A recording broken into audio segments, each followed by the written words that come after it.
When Ronald Reagan ran for office in the 1980 presidential election, he made a promise that he would appoint a woman to the United States Supreme Court.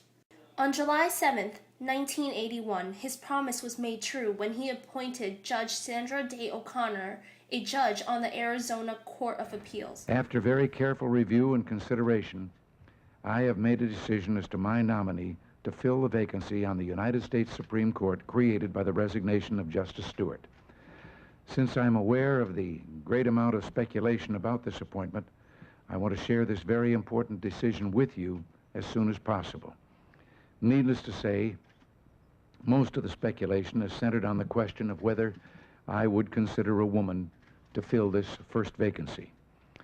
As the press has accurately pointed out, during my campaign for the presidency, I made a commitment that one of my first appointments to the Supreme Court vacancy would be the most qualified woman that I could possibly find.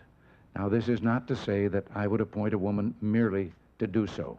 That would not be fair to women, nor to future generations of all Americans whose lives are so deeply affected by decisions of the court.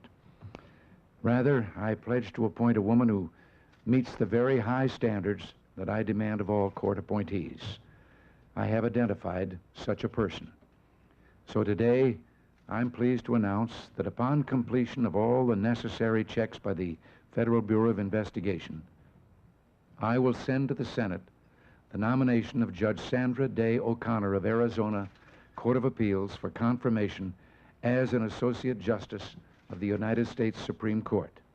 O'Connor graduated from high school at age 16 and was accepted into Stanford Law School.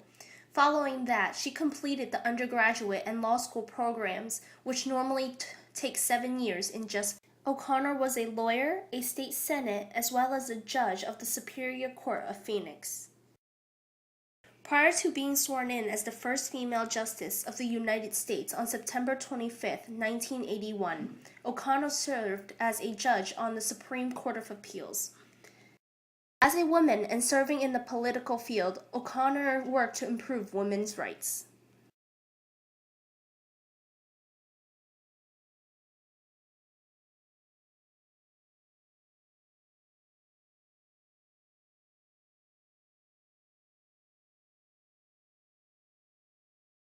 While serving, O'Connor began her first year deciding mainly based upon her conservative upbringing.